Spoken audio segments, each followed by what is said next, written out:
Thank you, Mr. Chairman. This is to clear something up for us here from your testimony, sir.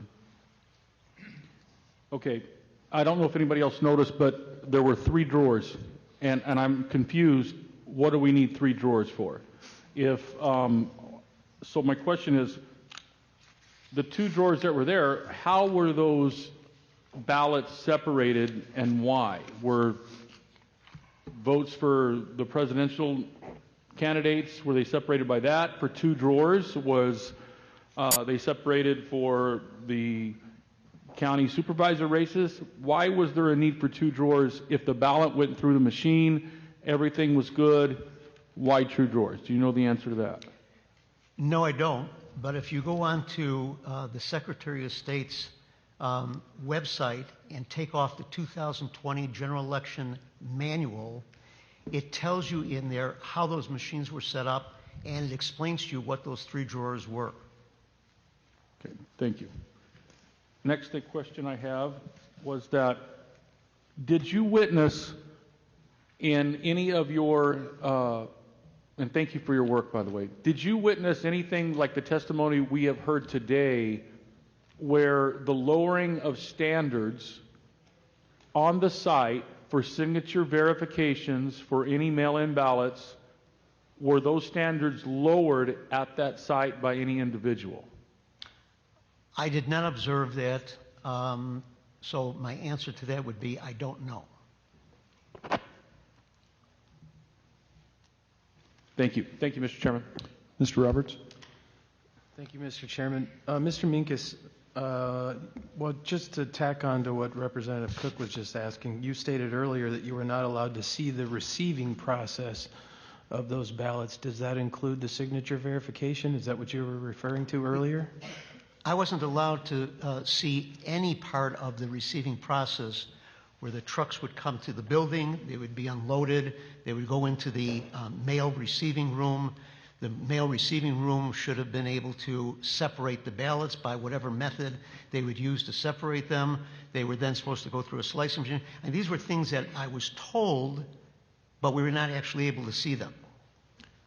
No, when you, if I may continue, when you say that you were told, because you also said something earlier that you were not allowed, you participated in 2016, 2018, Correct. And now 2020. Yes. And that some things changed from 16 and 18.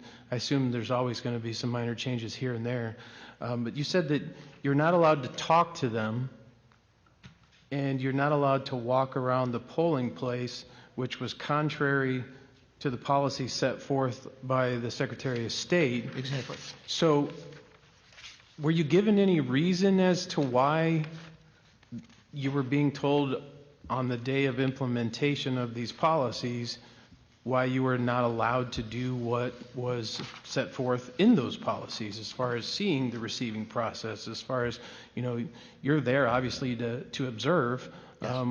Were you given any, you said that you were prevented. How were you prevented? What did they say to you? And did they give you a reason as to why you couldn't do that? The inspector at each of the polling locations, after I would come in and I would show them my official credentials, they would then give me instructions, and this went on in both locations that I served at, where the inspector would tell us that here's a seat where you can sit, and you can't walk around and talk to any of the poll workers or any of the voters, and if you do want to go any place in the facility, in the polling location, that you have to ask me first, and I will assign a poll worker to you for you to be able to walk around with.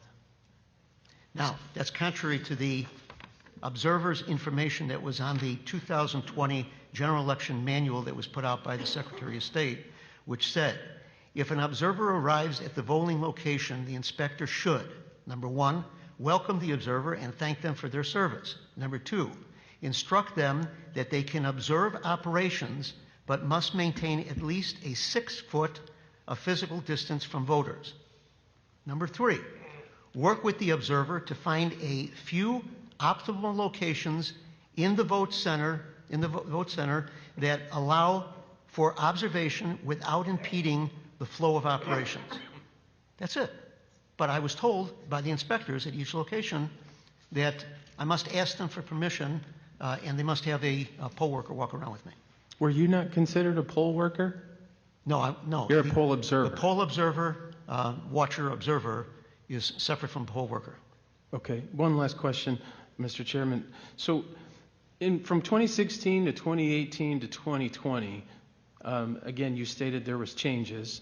Was there anything else that stood out in 2020 as far as the changes from your experience from the prior two election cycles, as far as new rules and things? An unfriendly environment. Okay, thank you. Mr. Minkus, forgive me, but I'd like to expand on that a little bit. Unfriendly compared to previous years? Yes. And unfriendly, how so? As a Republican poll worker, which I had a badge that I had to wear that said that I was a Republican poll observer, I felt intimidated by if I was walking anywhere in the facility, even to go to the bathroom, some of the poll workers would they'd kind of be intimidating. They'd be if I made a nice gesture or comment to them, I wouldn't get any kind of return back to that extent. You know, if you're having a good day, something of that nature. It was a rather intimidating, unfriendly environment. So a failure to be cordial. Yes. All right, thank you very much. Senator Borelli. Yes, thank you, Mr. Chairman. Mr. Mingus, now, were you a volunteer, or Yes, were you sir. getting paid for that? No, I was strictly a volunteer. So you did that completely out of patriotism and no pay, and yeah, I know, no good deed goes unpunished, right? Now, did the Democrat poll, the other folks, No, your counterpart, did they have a badge I had also? a selfish motive for doing what I did, and that is to save this country. Yes, sir. Now, your counterpart, did they also have a badge that identified Democrat? Some of them did, some of them didn't. So it wasn't consistent. But you were, They all had to come in with an identification. The Republicans were one color, the Democrats were another color. When I was at the election facility there for the short period of time that a Democrat was there, which they came in like about 2 in the afternoon and we stayed till from 2 to like 4 in the afternoon. There was a Democrat there. She was sitting right next to me. The extent of the conversation I had with her started and ended with the fact that the Democratic office in Phoenix was destroyed sometime during the year by one of their workers. And I didn't know anything about it, frankly, but I mean, she went on and talking about it like that was the only thing that we ever got a chance to talk about. So, yeah, it was an environment that was not. I didn't really feel warm as a volunteer to actually feel like I was being accepted and being welcome to be doing what I was doing. one more question. You're a veteran, sir? Am I a military veteran? Yes, sir. Yes, sir, I am. Okay. I made that. What era? I was in during the Cuban Missile Crisis. Thank you for your service. Thank you for your service, sir. And I